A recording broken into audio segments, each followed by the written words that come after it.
Notification आपको मिलता रहेगा। तथा मेरी वीडियो पसंद आए तो इसे लाइक और शेयर जरूर करें। तो आइए फ्रेंड्स, हम समझने का प्रयास करते हैं। कॉग्निजेबल ऑफेंस तथा कॉग्निजेबल केस यानी संज्ञेय अपराध तथा संज्ञेय केस की परिभाषा सीआरपीसी के सेक्शन 2C में दी गई है। इस परिभाषा के अनुसार कॉग्निजेबल ऑफेंस का अर्थ ऐसा अपराध जिसके लिए तथा कॉग्निजेबल केस का अर्थ ऐसा केस जिसमें पुलिस सीआरपीसी के प्रथम शेड्यूल तथा दूसरी विधि के अनुसार बिना वारंट के गिरफ्तार कर सकती है। तथा इसके अलावे नॉन कॉग्निजेबल ऑफेंस तथा नॉन कॉग्निजेबल ऑफेंस की परिभाषा सीआरपीसी के सेक्शन 2L में दी गई है।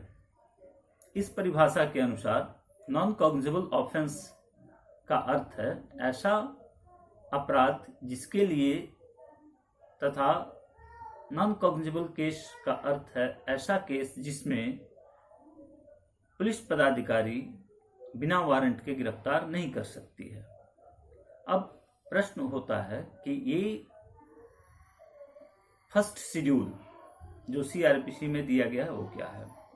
तो सीआरपीसी के अंत में 2 शेड्यूल दिए गए हैं, जिनमें पहला शेड्यूल अपराधों के वर्गीकरण से संबंधित है तथा इसमें 6 कॉलम है।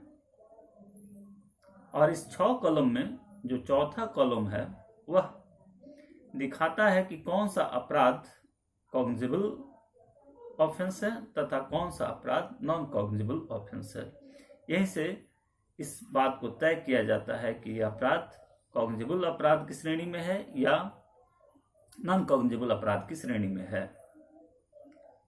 इसके अलावे एक और परिस्थिति है जहां कॉग्निजेबल केस माना जाता है और वह परिस्थिति सीआरपीसी की धारा 155 की उपधारा 4 में दी गई है। इसके अनुसार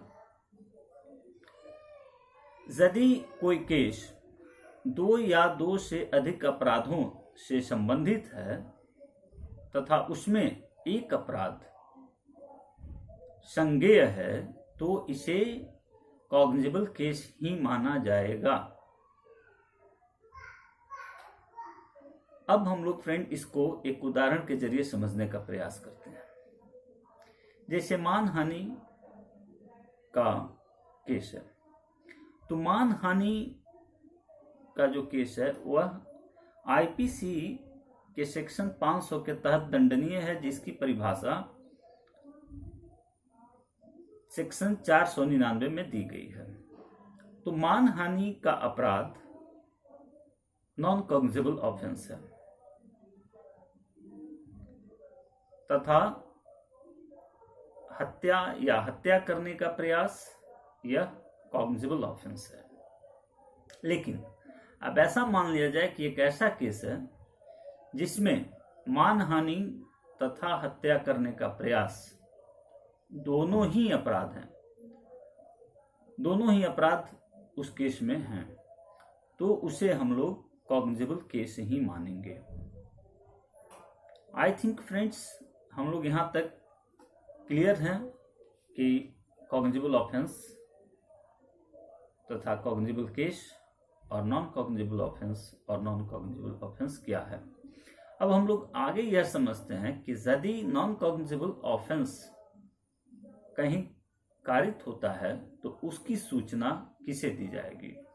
तो उसकी सूचना उस थाना प्रभारी को दी जाएगी जिस थाना के क्षेत्राधिकार के अंतर्गत वह घटना स्थल आता है, यानी ऐसा स्थान जहां ये नॉन कॉग्निजेबल ऑफेंस कारित किया गया है। ऐसी सूचना प्राप्त करने के बाद थाना प्रभारी दर्ज करेगा तथा सूचनादाता को वह न्यायिक दंडाधिकारी के पास भेज देगा, रेफर कर देगा। इस केस के अनुसंधान के लिए न्यायिक दंडाधिकारी द्वारा आदेश पारित करने के बाद ही इस केस की अनुसंधान की जाएगी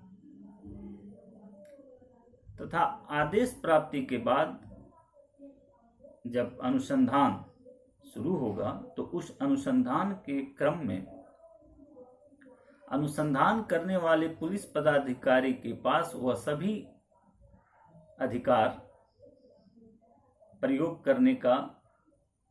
कर सकता है जो संज्ञेय अपराध के इन्वेस्टिगेशन में कोई पुलिस पदाधिकारी रखता है। यानी संज्ञेय अपराध के अन्वेषण में इन्वेस्टिगेटिंग ऑफिसर को जो भी अधिकार प्राप्त है उन सभी अधिकारों का प्रयोग असंज्ञेय अपराध के अनुसंधान को करने वाले पुलिस पदाधिकारी द्वारा किया जा सकता है। लेकिन एक अधिकार ऐसा है जो पुलिस पदाधिकारी जिसका प्रयोग नहीं कर सकता है और वह यह है कि बिना वारंट के गिरफ्तार करने का अधिकार का प्रयोग पुलिस पदाधिकारी नहीं करेगा।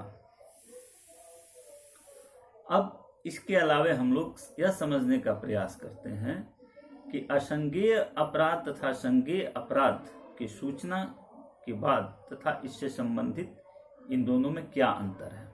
तो पहला पॉइंट हम लोग लेते हैं कि संज्ञेय अपराध की सूचना देने के लिए यह कोई आवश्यक नहीं है, इसकी आवश्यकता नहीं है कि हम उसी थाना के थाना प्रभारी को देंगे जिस थाना के क्षेत्राधिकार के अंतर्गत वह घटना स्थल आता हो।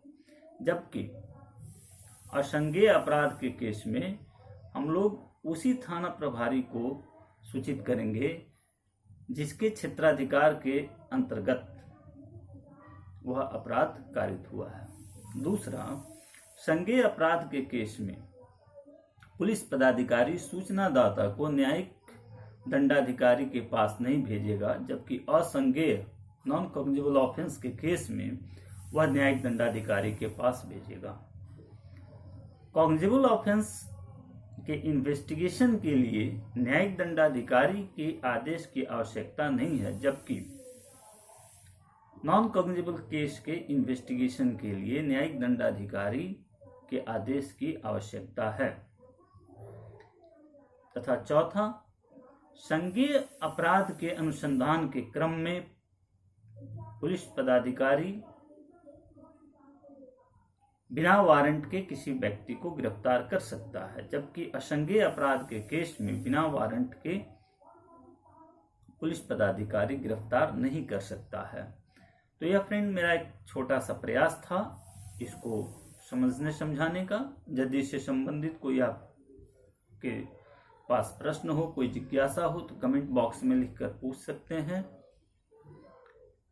मैं एक बार पुनः आपसे गुजारिश करता हूं कि यदि आप मेरे चैनल पर नए हो तो सब्सक्राइब करें तथा बेल आइकन को प्रेस करें और वीडियो पसंद आई हो तो लाइक तथा शेयर भी करें। धन्यवाद।